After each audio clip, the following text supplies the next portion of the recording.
भक्त करमेती बाई का पावन चरित्र। पंडित परशुराम जी जयपुर के अंतर्गत खंडेला के शेखावत सरदार के राजपुरोहित थे। इनकी पुत्री करमेती का मन बचपन से ही भगवान में लग गया था। वह बालिका निरंतर श्री कृष्ण का ध्यान तथा नाम जप किया करती थी।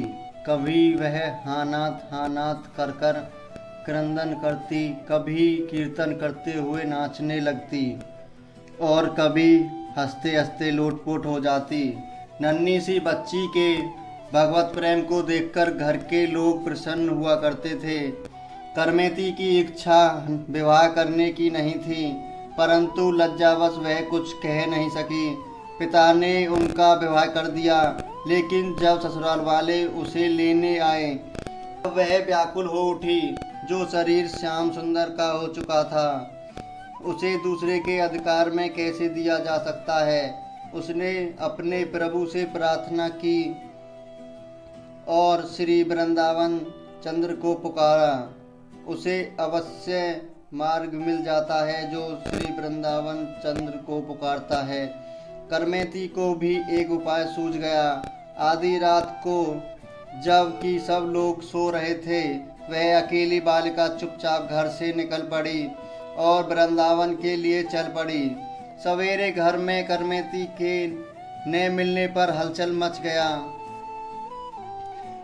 परशुराम पंडित जानते थे कि उनकी पुत्री कितनी पवित्र है, किंतु लोकालाज के भय से अपने यजमान राजा के पास गए।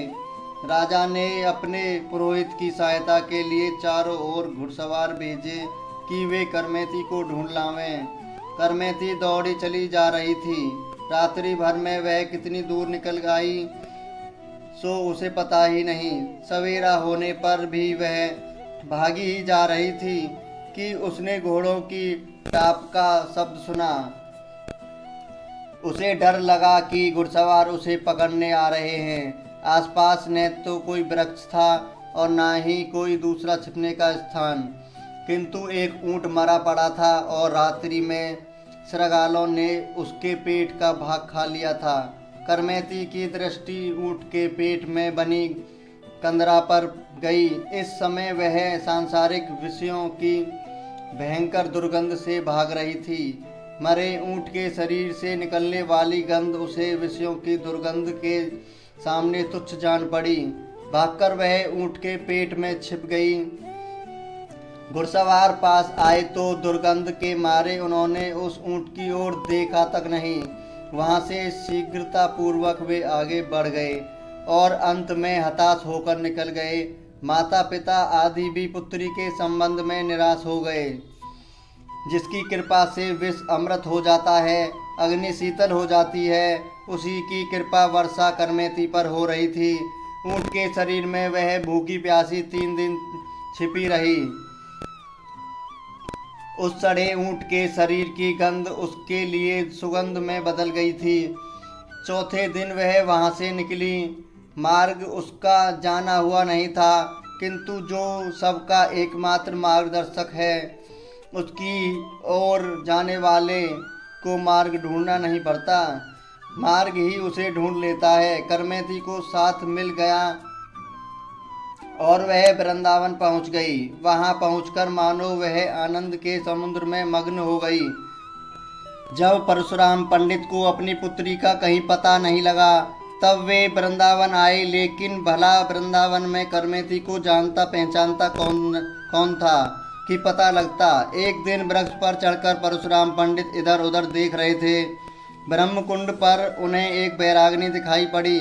वहां जाने पर उन्होंने देखा कि साधु वेश में करमेती ध्यानमग्न बैठी है। पुत्री की दीनहीन बाहरी दशा देखकर पिता को शोक तो हुआ, परंतु उसके भगवत प्रेम को देखकर वे अपने को धन्य मानने लगे। कई घंटे बैठे रहने पर भी जब करमेती का ध्यान भंग नहीं हुआ, तब पिता ने उसे हिला डुलाकर जगाया। वे उससे घर चलकर भजन करने का आग्रह करने लगे। करमेती ने कहा, पिताजी, यहाँ आकर भी कोई कहीं लौटा है? मैं तो ब्रजराज कुमार के प्रेम में डूबकर मर चुकी हूँ।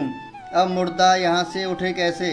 अंततः परशुराम जी उसके भगवत भक्ति भाव को देखकर वापस घर लौट गए।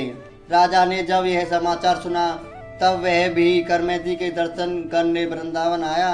राजा के बहुत आग्रह करने पर करमेती बाई ने एक छोटी कुटिया बनवाना स्वीकार कर लिया। राजा ने करमेती बाई के लिए ब्रह्मकुंड के पास एक कुटिया बनवा दी। करमेती बाई की भक्ति ने राजा को भी भक्त बना दिया।